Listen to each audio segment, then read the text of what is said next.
Hey, folks, what's going on? I'm Scott. That's Ryan. Day is somewhere within the multiverse. I'm not entirely sure where, but he did send a message saying he's running late. So suffice it to say, he is probably somewhere on planet Terra. This is, of course, Tales from the Film Set. We are going to be talking tonight a lot, I think, when it comes down to it, about Transformers Rise of the Beasts. As you can see in the caption below, welp, Ryan has thoughts. So you and Day have seen this movie. He has some thoughts. He got actually some really good pictures from that. You have some thoughts. You might not have some good pictures from that, but I think you have some really good thoughts. So I am basically, in this particular case, I am just going to keep this nice and simple. And I'm just going to say, you know what, sir? The floor is yours. Have fun with it. To be fair, though, I would almost want to wait until Day gets here, Okay. only because I could easily go ahead and mouth Yeah, off to yeah. you in regards to like what exactly I thought of this movie. Which, mind you, for those of you that may not be educated enough, that's not even Optimus from the movie. That's Optimus from the Bumblebee movie, Hmm. the one that this movie is supposedly a sequel from. Now, if you go ahead and pull up Optimus Prime from this movie, you'll notice a difference. But that's just a small drip in the bucket as to why this movie irked me. But we'll come back to that in due time. So in this case, I'll work with you a little bit on this. We'll kill some time until Day comes on. We actually wrong caption on that one. Da-da-da-da-da. Well, I mean, we do have that coming out later on this week with The Flash Yes. premiering this weekend. So we will have a cash Right. crash for that. Although I probably will also be seeing The Blackening on Mhm. Wednesday, which looks fun. Provided on how the conversation goes between Mhm. me and Day today. I may try to get him to come down to Linden and go ahead and see it with me. Just Okay. so we have like a good pairing. Because I mean, considering the subject of the film, I don't know if just a white guy's opinion is adequate, but I mean, it looks funny. It looks kind of like satirical, Mhm. and I'm always behind that. Fair. So yeah. So basically, you'll be seeing that one. Um, And also, you probably should tell them about. I mean, even though this is just the film and television side of things, we do get people over to the sports side of the arena as well. And for all of you internet trolls and gamers and lovelies, as Dan and Aaron would call them, we do have an interview, sports related, soccer related, with Jersey's own Dan Avidan, mm, aka Danny Sexpayne, aka one half of Game Grumps, Star Bomb, Ninja Sex Party, Shadow Academy, all the good stuff that he does out in the world. So if you have a chance, go ahead and check that out. There he is right oh, there. You can't see him hang because on a he's got it covered, but second. Yeah. there he is with all There it is. that Yeah. hair. God bless him. By the way, this will also be this full interview is also going to be going up on the cinema side tomorrow night. So I that hate that he he doesn't cut his hair. Like I remember back when it used to be like shorter, like up to his ears and everything. well, I mean, if you remember back, like in the first album when he was still living in New York, I mean, it was I don't know. I've had hair longer than that, Yeah. And he but just yeah, lets it go and lets it but go and lets it go. you But know he's a what's funny? married man now, so Yeah. obviously he can just let everything go if he really wanted to. He's probably Mhm. at the point where it's like, when you get married and you're just like, okay, I've already wrangled them down. I don't have to worry about myself anymore. Just like you let it flop. And then on the reverse end of it, you've got Aaron Hansen, who's been preparing for like boxing matches every year, Yeah. and is probably He like won in the too. best shape of He his won his life. last match. Yeah. But, Well, but no, the I mean, if there's ever anything boxing wise, it would probably be good to get Aaron on because now we actually have someone with a first-hand experience in dude, the ring. listen here in this case here, as far as Dan and Aaron, I personally I would love to have. I have this weird thing where I really want to have an interview with Ninja Brian. Brian Wecht, Yeah. damn. Yeah, but Ninja Brian, I'll just ask him a question and then there'll be like no response for like 20 Oh, minutes. you want him in Ninja Brian Oh mode? yeah. And I wanted to be able to just have an interview with him for 20 minutes. I'll ask him a question and I will just wait for the answer. And Yeah, and see which weapon he holds up. That's like that's an the indication. whole thing with Brian is that basically A, he doesn't talk. And Yes. B, literally, his entire shtick is he's got like this Penn and Teller thing going on. But also B, he doesn't blink, which is really, really creepy if you ever see it. And I would love to have Brian on and just ask him one question. So it's like, so how's it going? And just hold that for like 5 minutes. 20 minutes. And I'd be like, all right, thanks for the time. I honestly, I thought about this and I eventually, like I said, we talked to Dan again. Dan definitely has interest in coming back probably by in August. He's talking about with the schedule. I would actually propose that one. But yeah, Dan, he's very knowledgeable when it comes to soccer. He talked a little bit about Game Grumps from the perspective of, I think his exact phrase was, I kind of fell backward into something where I'm living my dream by making dick jokes while playing Legends of Zelda. And yeah, There are worse dreams. dude, good life. But it was funny because his knowledge of soccer, his knowledge of sports in general was very impressive. JD and I literally continually forgot that we were talking to Dan from Game Grumps the whole time. But in You case know, you weren't aware, we what's also that? do have a sports channel. Yes. Usually you can find the sports stand. Usually comes on before this show live on Mondays. Hmm. So go ahead and check that out whenever you want to. Thank Lord you. knows with soccer going on, baseball going on, football will eventually be here, and the show will be there for all of that. Um, I only say that as somebody who's been on the show maybe like once or twice, and usually it was wrestling related. well, I will say this, and I talked about this. I thought about this privately, and I forgot to mention his knowledge of soccer is very, very astute. So is his father, because they were at a game last year that I was at too. I was up in the press box. I had no idea. Oh, good Avi. Poor And Avi. yeah, and it's funny because Avi pointed out immediately, like he said in like 50 seconds, who the best two players were on NYCFC. Is like Tyler Magno and Tati Castellanos when Tati was with the team. And I realized after the fact is like I missed a golden opportunity where I could have been like, Dan, what exactly did Avi say there? You know, Dan, I think the best player is on the team. In that accent that he does, I was like, oh, damn it, I missed Yes, that. we can't do it because we might get canceled, but Well, I'm part Jewish. I'm part Jewish in this case. So I can't get away with it. okay, But yeah, no, fine. I but can't do it's anything. like I said, it was so. I was like, damn it! After the fact, I missed that one. So, but like I said, his knowledge is very, very impressive. But he's also more than that, just a very humble guy. Mm. I think he's somebody who remembers what it was like to struggle. And I don't think he talks too much about it, but I get the vibe that there's a lot of stuff in there that's been really, really tough, and it keeps him grounded now. Yeah, that's perfectly fine. You And know, but as yeah, a no, Jersey person, we all know there is struggle. It doesn't matter what you do in life. If you've spent at least 2 months in this state, there is struggle. yes, but yeah. Well, So speaking of struggles, yes. Danny seems to be struggling to get on here. So, Well, I did have a topic of my own that I wanted to bring up. all right, we'll take care of Um, that quick. yeah, so I'll buy some time on that. Um, there is rumors abound right now that Disney is in a position. If I can find the image that I had before, dang it, there it is. There is rumors that are currently abounding right now that Disney might be in a position where they have to sell off some of their IPs.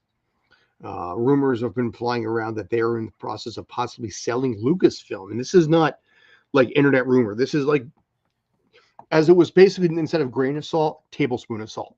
It was the way I heard it today.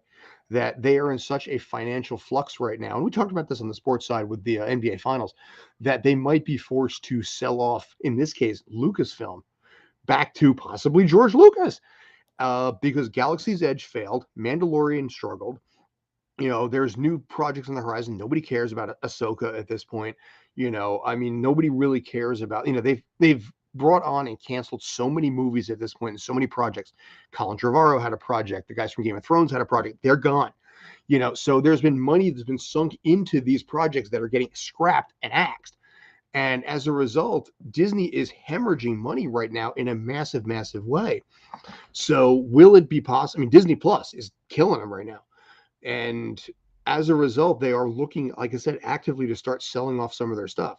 ESPN, I think, will probably go because ESPN is not really part of the whole Disney thing. It can be back to its own thing again, but ABC could possibly go. Hulu maybe, depending. Although I wouldn't really recommend it with Hulu in this case. Well, I don't know necessarily about Hulu because I did listen to a couple of sportscasters early on before I Cheers, did. man. So, Yeah, I'm sure a lot of people are looking forward to Ahsoka only because it's Rosario Dawson, it's which is Rebels. fair. It's an area that really hasn't been as messed with yet.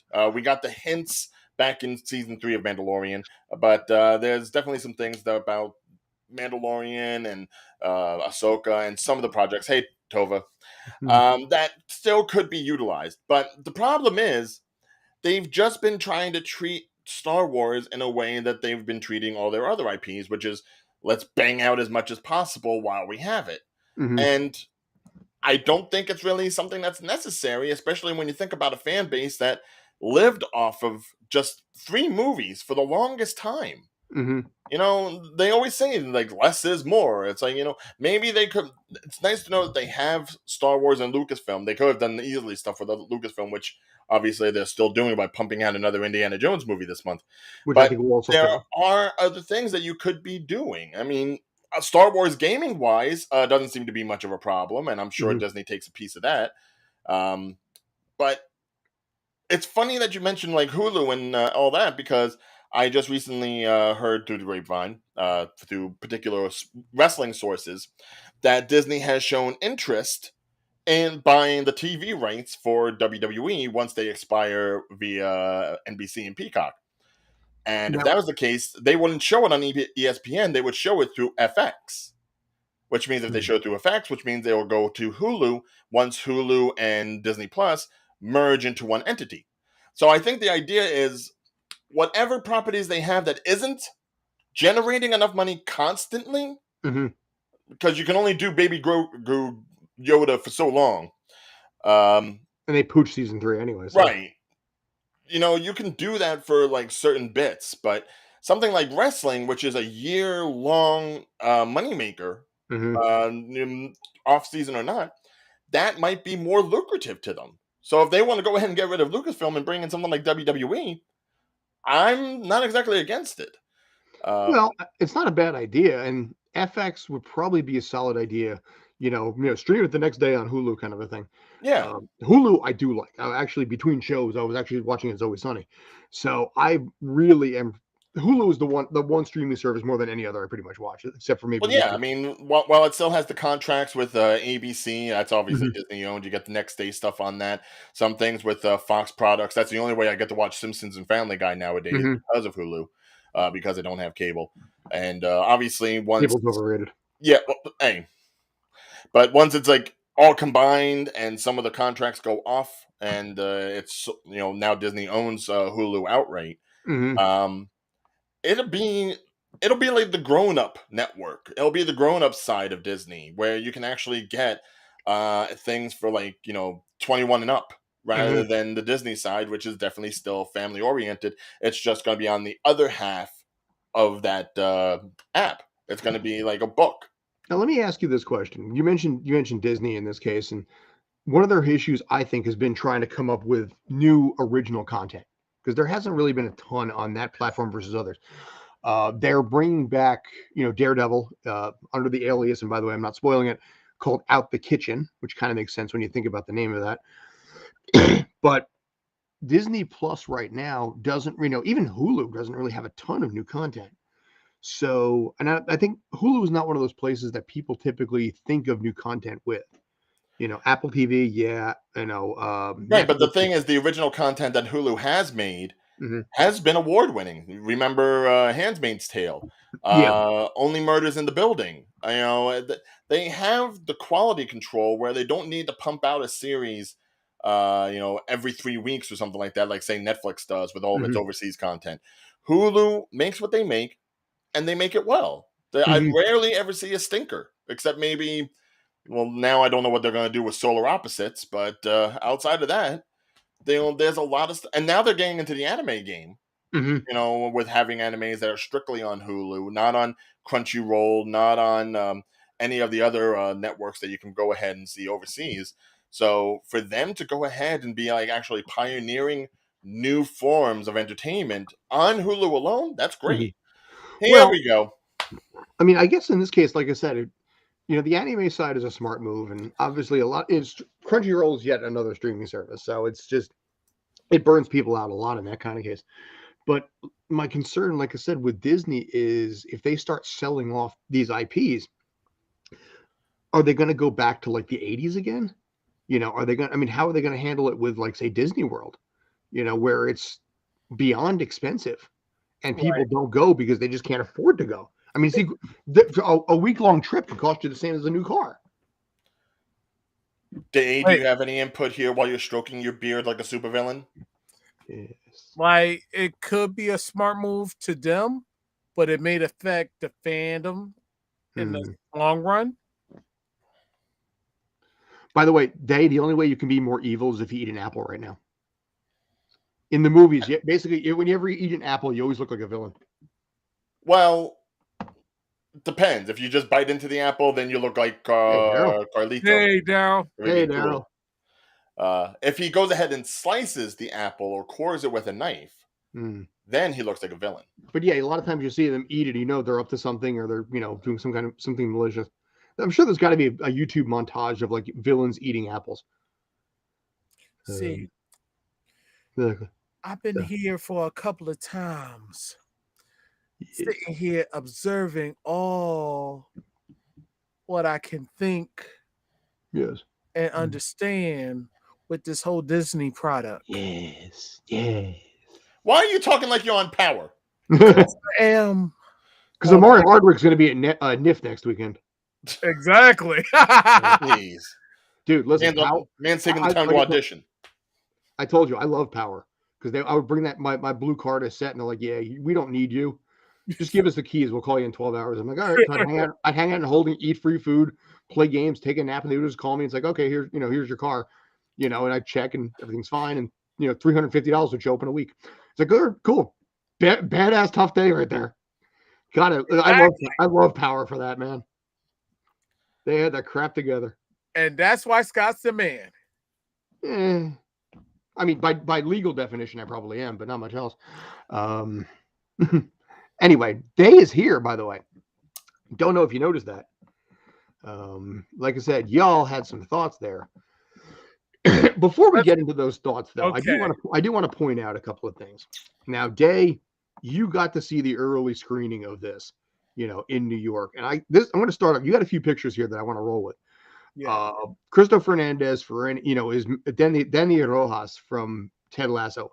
Of all the pictures that I saw, this is the one that I thought was just really, really, really cool. I dropped an obscenity when I was on the living room. When you were sending them to me and everything like that. And I'm sitting there minding my own business. My wife's watching like Law and Order. I'm like, holy shit, and she's like, what? Like, I flipped it around. She's like, he looks familiar. It's like, yeah, that's Danny Rojas. It's like, he's with Danny Rojas from Ted Lasso. Oh, dude. Yeah, no, he voices Wheeljack in the movie. First Hispanic Transformer in the franchise, I believe. Oh yeah, okay. Okay. So notable recommendation. Good for him. Yeah, got a little Dinklage action going on. I gotta say, Dink was definitely a surprising part. Just whenever Peter Dinklage wants to be mean, whether it be Elf, whether it be Underdog, whether it be anything Game of Thrones, he just does it so well. Regardless of whether or not you recognize the voice, the way the words come out. By the way, also Jersey, I want to point that out. So, Jersey represent there.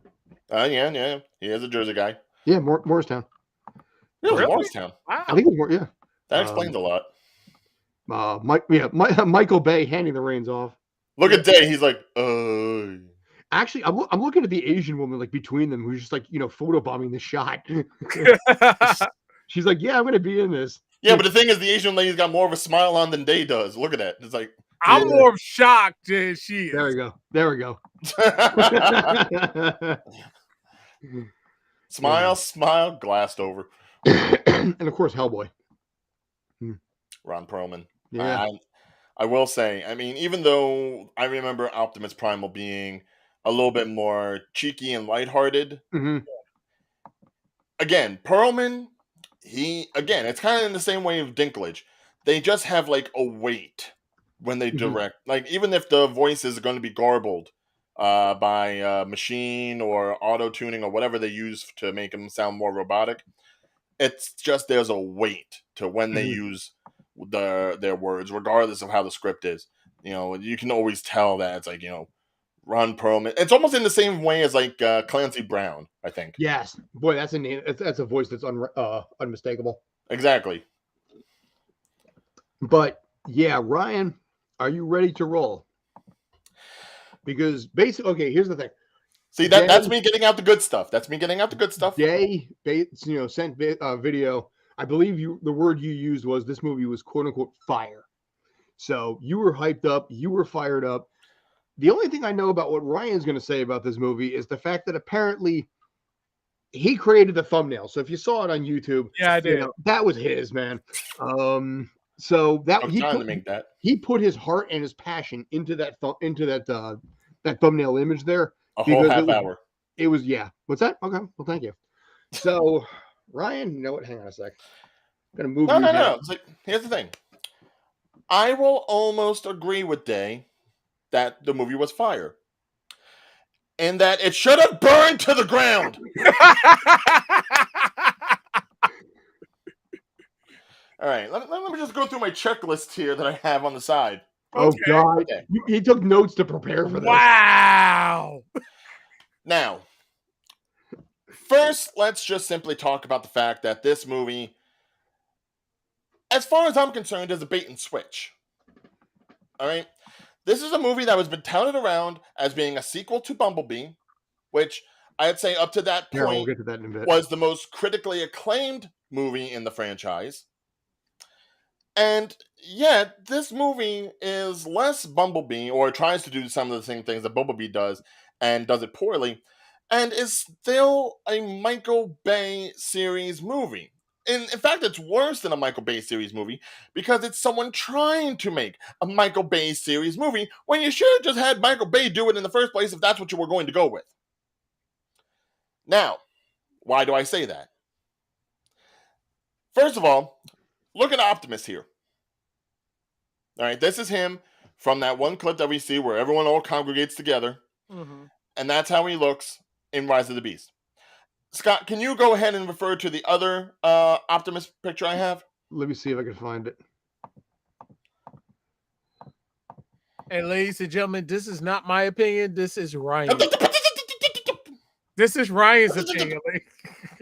I think I just deleted it by mistake. Oh, the hell you did. The hell I did. Oh, that's fine. We have other bots that we can refer to. There we go. All right. That guy? Yes. That's how he looked in the previous movie. Now, if you can tell me that those two are the same people, I will call you a liar. All right, here, we'll do this.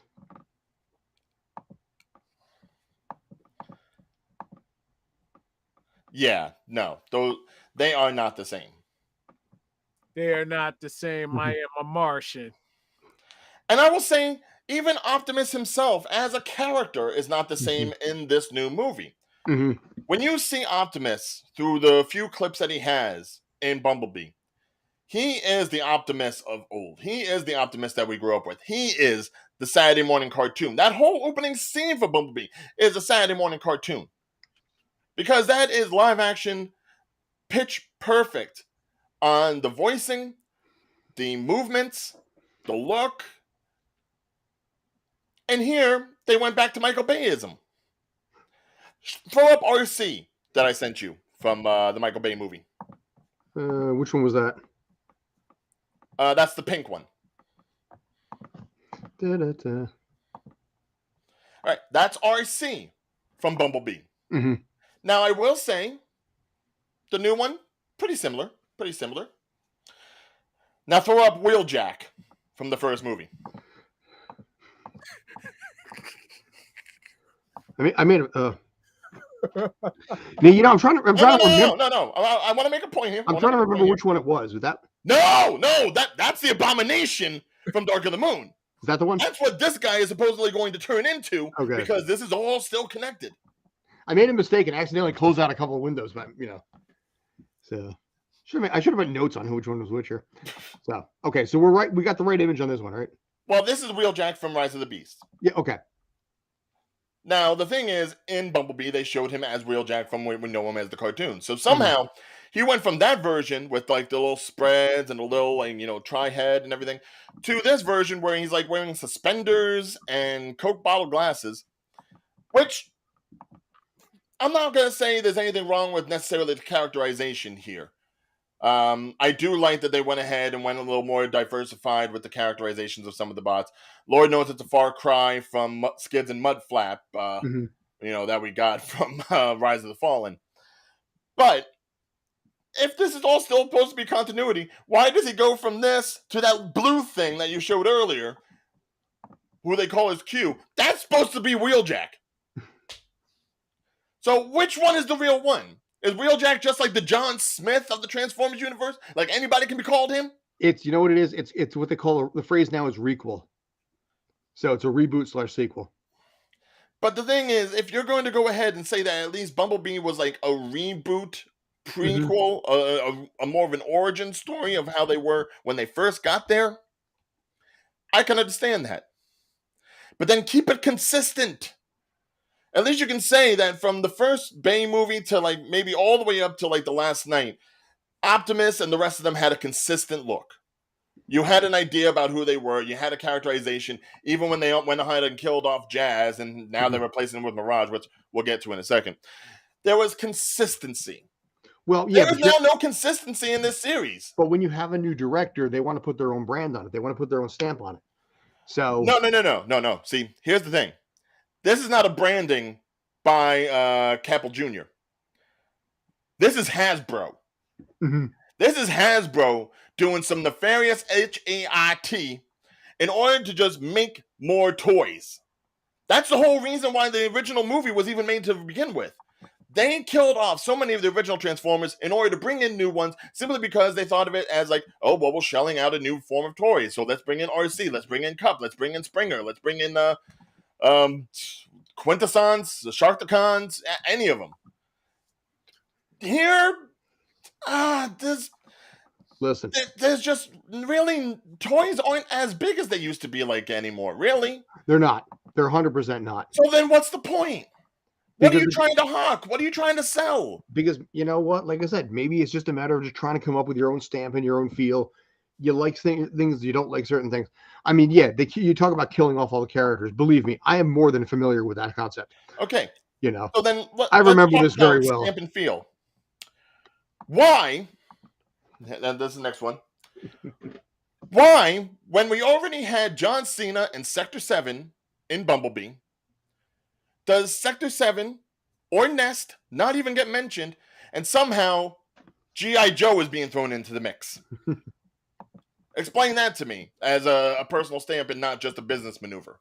Because let's face it, G.I. Joe has had bad movie after bad movie after bad movie. Rise of Cobra, Retaliation, Snake Eyes, none of them did well in the theaters. So why are you dragging this albatross and putting it around Optimus's neck? Because in this case, they're probably trying to use it to promote more new product. Yeah. Listen, don't ask questions. Just get excited for new product. That's the phrase. No, that's the problem. Right? Oh, I know. But that's the mentality. It's like, do not ask questions. Just consume product and be excited for next product. I consume enough through a daily life of eating, all right? I am not consuming this garbage. Well, apparently you did. You paid for it. No, I didn't. The AMC Stubbs A-list. All right. Okay, I'll be right back, guys, because I got to bring up something that probably going to basically blow your minds. Okay, fine. Go ahead. And he leaves again. I swear to God, if he bought that stupid $50 truck that I keep seeing around from AMC, no. Look, I mean, here's the thing. Hey, I'm here. I know. That's what I'm saying. If you bring up the truck, I'm going to have some words. Here's the thing. These movies have, how do I put this? The first one to me will always be the best of the bunch, you know, as a reboot was. Because it captured a fair bit of the nostalgia, but with the new flavor. Peter Cullen was great. You know, Darius McCrary, Hugo Weaving. You know, it was nice at the time. But now this is the 5th, 6th, 7th movie in, 15, 16 years. So you kind of got to admit that they're getting burnt. You get burned out a little bit on this sort of thing, and you get tired of the whole product. So then why not stick with the thing that was working and just enhance it. But see, I don't think it really was working because I mean, how much did Last Night pull in? Transformers, robots in disguise. Fair. Okay, you have an Optimus. Good for you. Nah. Excuse me. It has nothing to do with having an Optimus. I had It nothing. has more to do with what y'all was talking about. Yeah. I mean, I'm What, looking. because of his look? By the way, which one you think is better? The Optimus that's on the screen or the Optimus that's here? well, the Optimus that's in your hand is the one that I remember. I mean, that's closer Kinda. to Bumblebee. Hmm. You know, everybody's Look. gonna have. Look of these bots aside. Yeah. Go ahead. One of the reason I say that this is also kind of like a bait and switch. Mm-hmm. Let's talk about the Beasts of Rise of the Beasts. Okay. All right. Because G.I. Joe and Transformers. That is true. crossover Yeah, I was in going to mention that, but comics. I forgot about it. Thank you, Darryl. Yeah, Yeah. they had a crossover comic book. I was about to let you rant, and then I was going to bring up some valid points. Yeah, well, you know what? Not every single comic book needs to be made into a movie. Look at what happened with Batman v Superman. All right. Hey, Batman fought the Predator. I had that one. Give that time. That's coming. Yeah. How? Disney owns Predator. They'll figure something out. When Yeah. Disney's done, you know. Batman also fought Dracula too. Yeah, that's true. Well, there's RoboCop- always a Dracula. There's a Dracula in RoboCop DC. versus There's a Terminator Dracula in happened. Marvel. There's always a Dracula. Superman versus Terminator happened also. Yeah. So, by the way, answer this or don't answer this. It's your call on this. What did you think of the Easter egg at the end? Are we talking about the G.I. Joe card, or are we talking about the thing that... All right, fine. We'll get into Mirage and Noah if you want to. Okay. I'll wait for the comment on it. By the way, Right. I want to pull this up as well since we happen to talk about it. We'll talk about the Beast in a second. This is the box office numbers for all of the Transformers movies. Mm-hmm. Mm-hmm. So we're into the fall. I mean, Bumblebee only pulled in 127 million. You know, and that's honestly pretty soft. I mean, Last Night was barely better than that. So the fifth Transformers movie pulled in 130 million. I don't know what the budget was, but that's compared to what the predecessors were. That's garbage, dude. Right. Admittedly, there is probably the problem that they named it Bumblebee and they put it out during a holiday weekend when if you had put Transformers in front of it, it probably would have made more money. And back to my original point, Transformers The Last Night, 130 million. Worst of the bunch. Mm-hmm. You know, is that going to be one where Duke gets stabbed in the chest and falls into a coma instead of like dying? Because don't look. I swear to God, if they actually use this as an excuse for The Rock to come back as in G.I. Joe, because The Rock has to be in everything, then I'll just wipe my hands of it. I won't even go bother seeing it. Well, like I said, in this case, well, who knows how The Rock's star is after Fast 10? All right. But yeah, let's talk about the Beast here for a second. Okay. I got that. I'll find that picture. Hang on a sec. All right. And I like that you actually have it centered on those two. Okay. All right. Now, I could tell you who all four of them are. Mm-hmm. Day, I'm sure, could probably tell you who all four of them are. I don't think most people would have been able to remember who the two middle ones are because they barely spoke, barely had any screen time, no characterization whatsoever, and yet they are two of the landmark characters of the Beast Wars franchise, of the Maximals. And you know why we didn't get any of that screen time? Why it was able to work for Optimus Primal and Air Razor while they were able to communicate and they actually had some good conversation. And I actually cared about what happened to Air Razor. But you know why those two didn't get any screen time? Same reason they killed off Bumblebee. Same reason they ignored RC. Wait. Because they had to give more screen time to I'm going to pause you right there, Ryan. Ryan, I'm going to pause you right there. Why? Did they kill off Bumblebee? Did they? Of course they didn't kill off Bumblebee, but why do you take the fan favorite character out of the majority of the movie? So you can leave more screen time for the new characters, but there was only one new character they shared the screen time with. Okay. Which, let's be clear, Mirage and Noah is a fake version of Bumblebee and Charlie from Bumblebee. That's what they tried to do. They tried to make the human bot comparison and merging of minds and hearts and everything. They tried to make it with those two.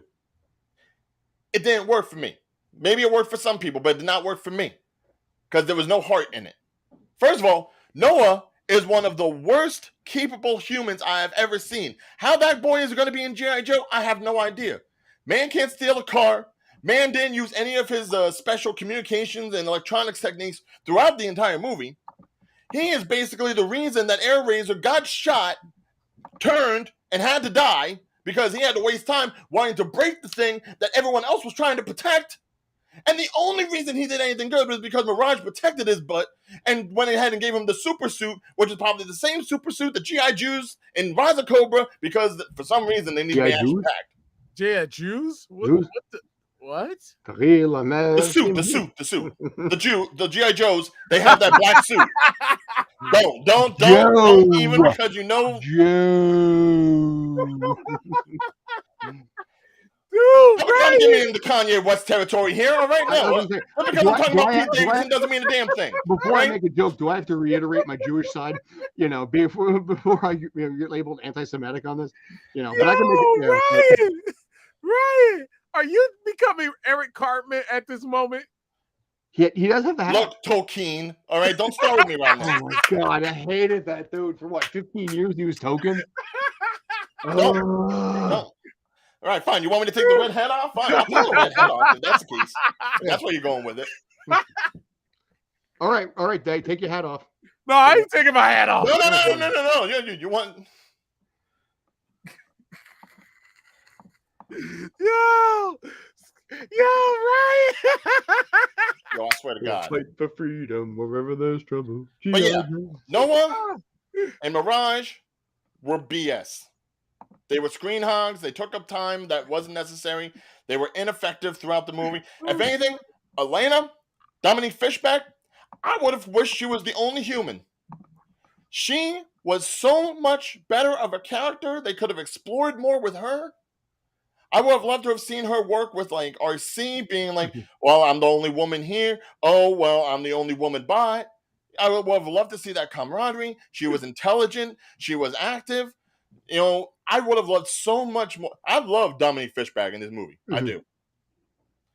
Anthony Ramos, I could have done without. Pete Davidson, I could have done without, because basically he wasn't even doing any characterization. He was just being Pete Davidson with a auto-tune voice. Could have had more Bumblebee. Should have had more Cheetor and Rhinox, because they're the beasts in the Beast Wars. They're the beasts that are supposed to be rising. And instead, we only get 50% of the beasts, and half of that 50% gets killed off in the damn movie. So what beasts are we supposed to be worried about here? Primal? I don't care about Primal that much. Don't be giving me that look, Dan. Don't be giving me that look. All right? You promised me something in the movie that you did not provide. You shortchanged me on the characters that I was looking forward to, and instead stuffed that blue Porsche down my throat. Just because it becomes a Junkticon later on. I don't give a damn if he lives or dies.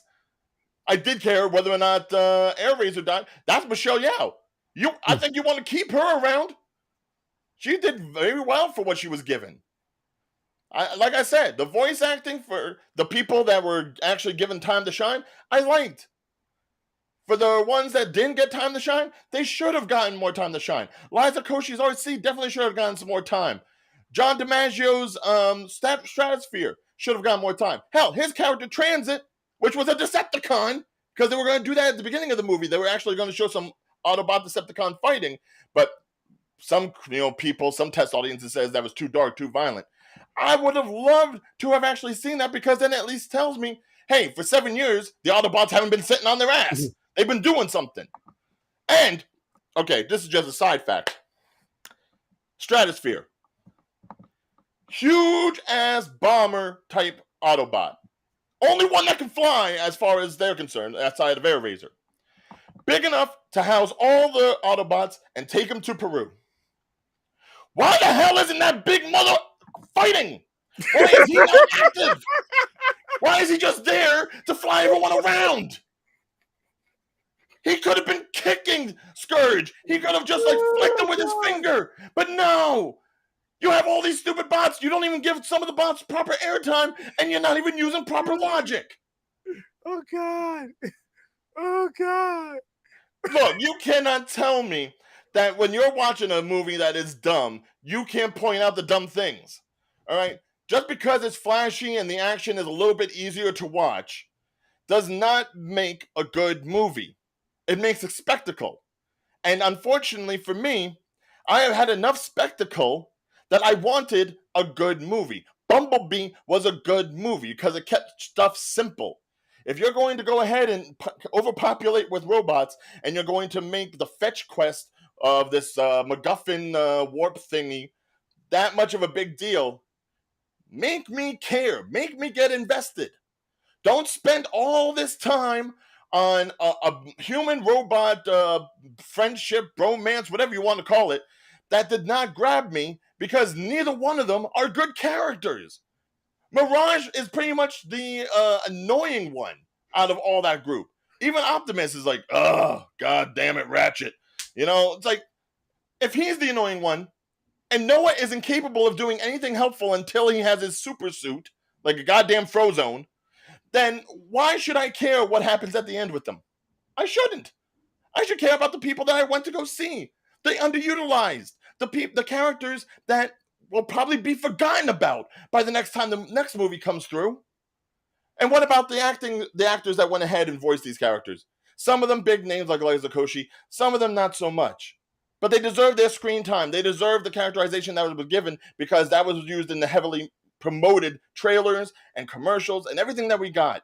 But I feel like after watching this movie, you did not give me what I was going to get. And that is what really pisses me off about this movie. You want to hear why I rant about this sort of stuff? Because this is the kind of movie that is treating me like an idiot. It treats the audience like an idiot. Like it doesn't matter what it throws at you. You're just going to go ahead and eat more of it because it's bright and shiny and new. I'm too old for that. And I'm sure a lot of longtime fans might be too old for that too. Maybe if you want to go ahead and get like a younger cast of characters and younger audience members and just be like, hey, go ahead, look at this, look at this, look at this, buy the toy, look at this, look at this. That's perfectly fine. But then don't sell it to me like it's something new and something different and something that's continuing the best written thing, the best directed thing, the best visual thing that you've had in your entire series. This is essentially The Force Awakens for that. All right? I may love this movie. First DVD I ever bought was Transformers the Movie Animated. I have watched it enough times in my lifetime. I know what I'm looking at when I see Rise of the Beast. You're taking the Beast, replacing the newer bots for the Beast, but even that knew how to give everyone some characterization. And you know what? I wouldn't be so pissed about all the different characters if it wasn't for Across the Spider-Verse. Scott, Yeah. I think, wait, Ryan, I'm going to pause. Scott, zoom in Ryan's face when he basically tried to put tension in this. Yes, go ahead. Perfect. Now, action. Across the Spider-Verse. It was a sequel, just like this is. It was branching off into new characters, just like this is. Explain to me how Across the Spider-Verse was able to take something that was 2 hours, 20 minutes, maybe a little bit longer than Rise of the Beast, and every character they introduced left an imprint. But half the characters that they introduced in this movie barely got any time to shine. I wouldn't be so upset if I didn't see it done well. But I did see it done well, which means I know it is capable of being done. This movie did not do it. All right? Say what you will about what the director did back in Creed 2. That's fine. That was also another retread of Rocky 4, so don't get me started on that. Apparently, if you just want to go ahead and make live action remakes or redos or whatever, that's the guy to call. Not trying to be nasty towards the director, but you know what? I look at that, and then I look at this movie, and I'm like, what am I really getting out of this? Not a damn thing.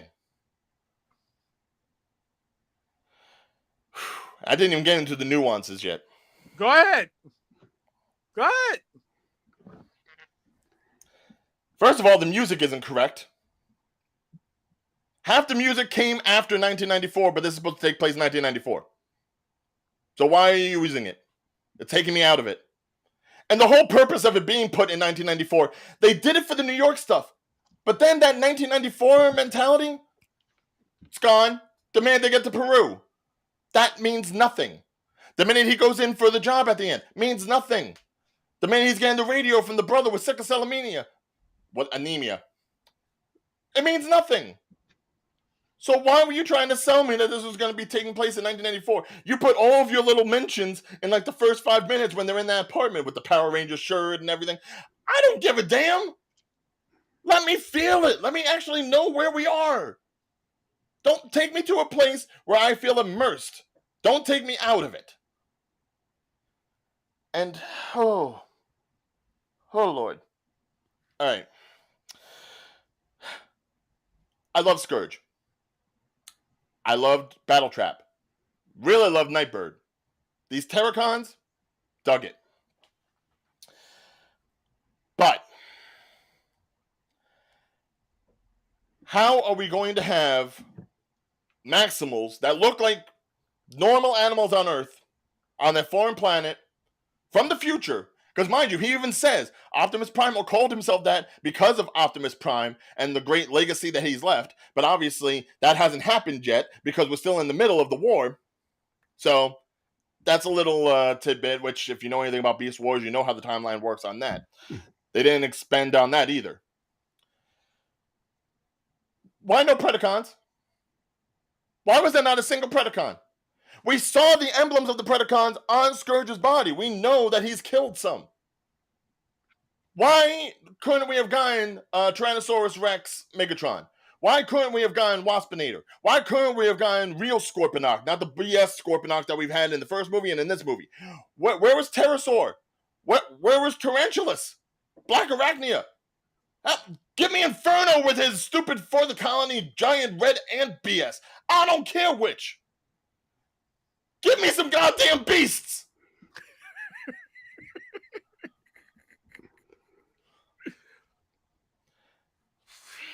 You know what? I'm gonna take a breath because I'm sweating. I'm schwitzing. If you want to report on any of this, go right ahead. I want to hear some retorts. I want to hear some questions. I want to hear some things. Actually, I was going to say this. You've given me fodder to basically edit from. You know, your idea, by the way, Day, of actually having him full screen on that. Yeah. Smart move. Thanks. Smart move. I will say this. Actually, I'll just mention this one right real quick. You know, critic score, fine. Critic score is going to be critic score. Yeah. Audience score, a full 91%. So, just like people want to say the critics aren't always right, the audience isn't always right. Ooh. Yeah, I said I don't give a damn. But you know what you're sounding like? You're sounding like those you know, the execs who were like, you know, you're not watching this movie. You're, you know, a stupid, idiotic racist. You know, you're a MAGA type if you don't watch our film. Wait. What did I call Ryan at this moment? He was going to be the Eric Cartman. I'm taking the hat off. No, put the hat back on. No. My point, but you know, in this case here, it's funny because it's the same kind of thing that in some ways you're like, you know, the audience is stupid. You just went off for 6-7 minutes there, whatever it was, about why the film was. Right. You know? So in this case here, if the audience score is 91, let's see what happens with it. Let's see where it goes. Yeah. Because it could be, you know, afterglow hype. You know, post Transformers coital moment. And as it comes down a little bit, and listen, it happens. You know, Last Jedi had that for a little while. Yeah. And then you started thinking about it, it's like they really did a disservice to this. So see, here's the thing. I believe that for a lot of these audiences, their last movie was The Last Night with Mark Wahlberg. Mm-hmm. So I find it very possible that those people probably didn't see Bumblebee. Well, even though it's been on streaming and everything, the audience may not have seen the movie that was really the precursor to this, like they have been touting in their advertising. Well, like I said, I mean, honestly, when you look at the box office on that, neither one of them is great. And they haven't been great, really that great. Yeah. And by all means, I mean, I'm not necessarily trying to No. discount the talent that was in this movie, with the exception of maybe Pete Davidson, because he really didn't do anything. But Wow. he didn't. He just played himself. All right? Take all the dialogue he said. He just played himself. He played himself by playing himself.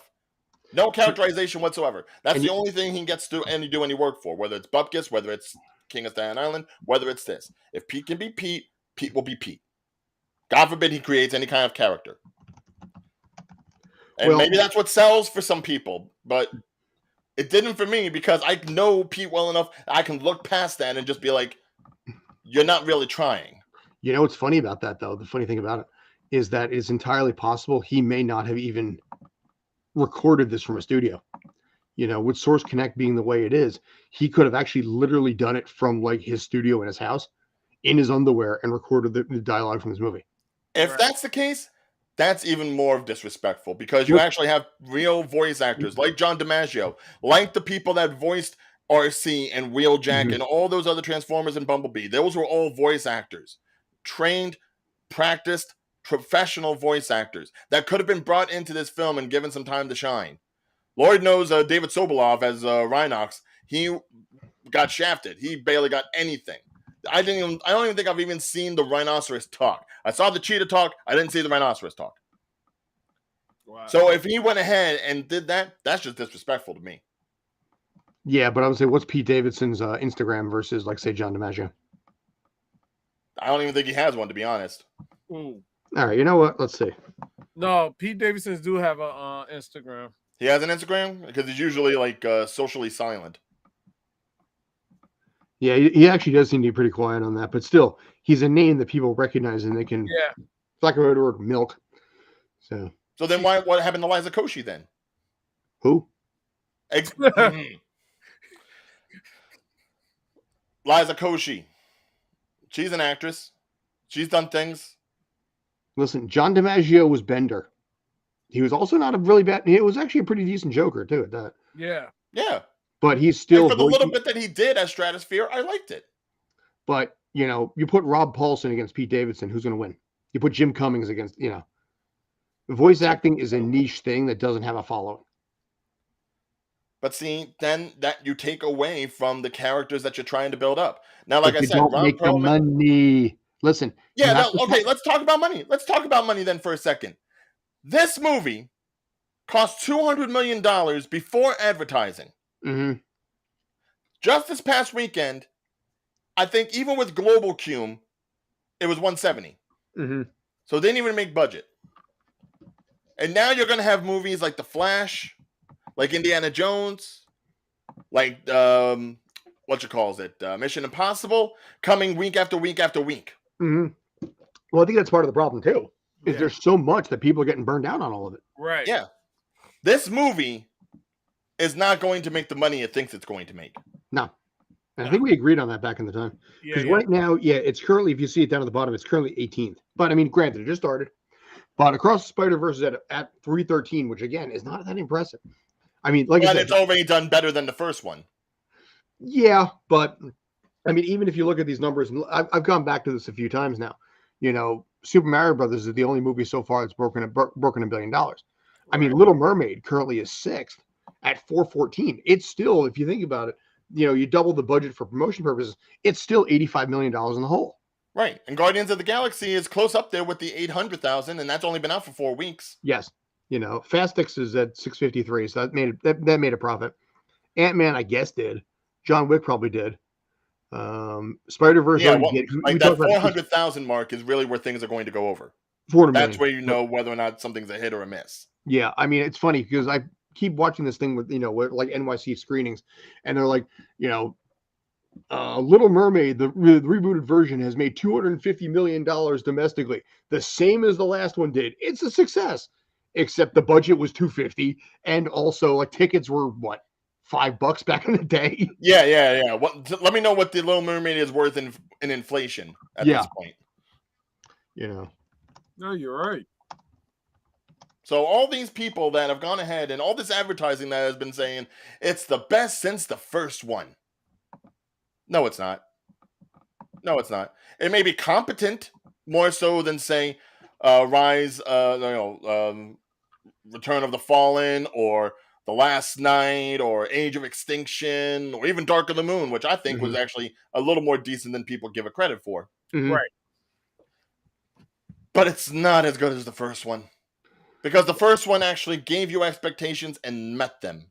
But see, here's the thing. Well, actually, back then, back in the original version, there was no expectation. Right. Because it's like, okay, it was the first of the franchise. We were going heavy on member berries because, Peter Cullen was coming back. There wasn't really a high bar set for the first one, except just going in as just a simple popcorn movie. Now here you are at number 7.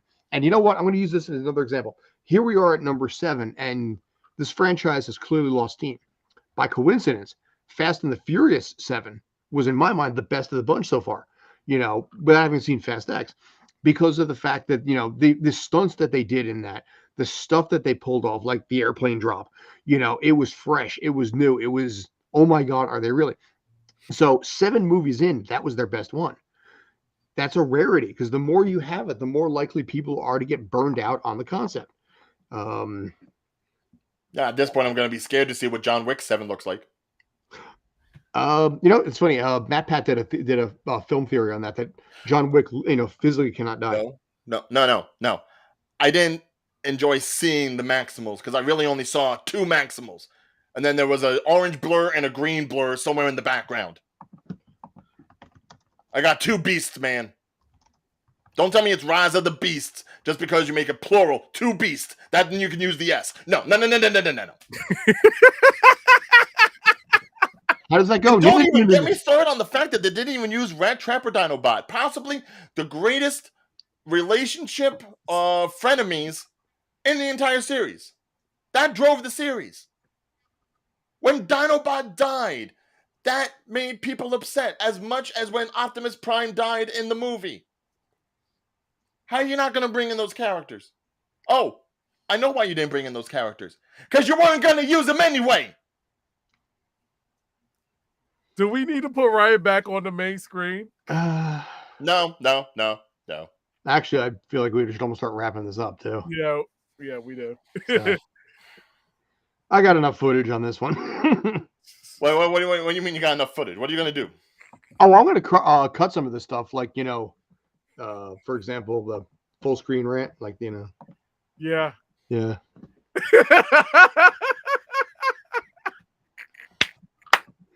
But no, I mean, I made happy, gang? 21 minutes. You happy with your little went to the premiere shilling for the company? So the premiere. Look, just for those people that may have not seen the short, they know you went to the premiere. You go ahead. You tell them what you thought of the film. I'm going to be honest, and I'm going to tell people how I really feel about this film. And keep in mind, we had a discussion about what I was going to say about this movie, and you didn't once refute anything that I said as being false.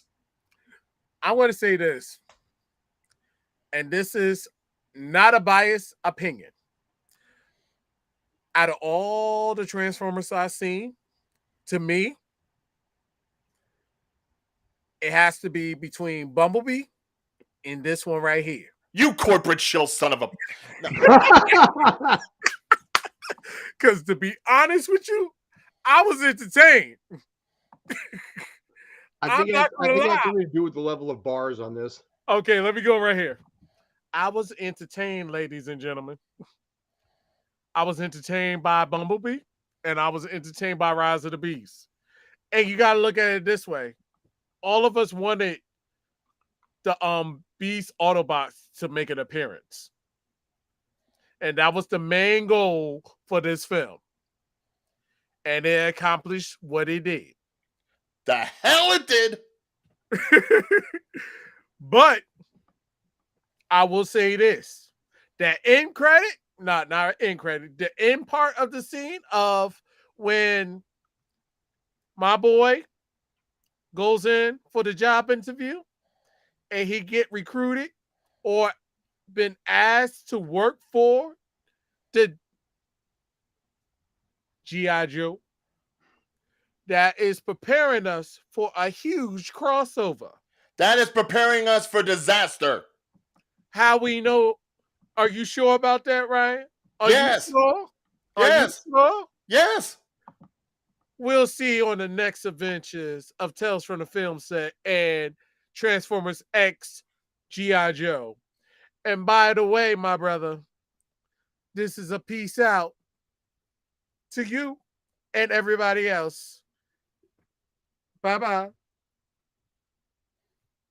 I'm gonna kill you one day. I just feel it. Play the real. I'm just gonna no. Don't play the real. Don't play the real. Not yet. Not yet. No. Play the real, Scott. You put your finger down, you son of. No. Don't. Don't. Do it. Don't. Do it. Don't you dare. I know where you live.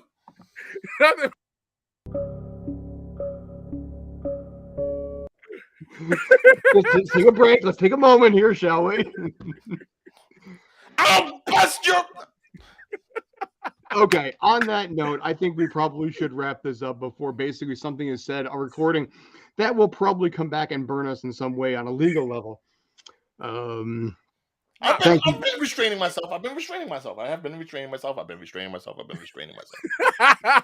All work and no play makes Ryan a dull boy. All work and no play makes Ryan a dull boy. It's a good line. No. But yeah, I think for all intents and purposes, we should call it at this point. Thank you as always. I appreciate. Oh, there we go. So we're getting some love here. We're getting some love. So, hey, thank you. Thank you. I had nothing to do. I had nothing to do with this one. But yeah, full credit to the two of them, especially Ryan. Yeah. Thanks as always. Appreciate it. Stay calm and stay awesome. I can't wait for the black.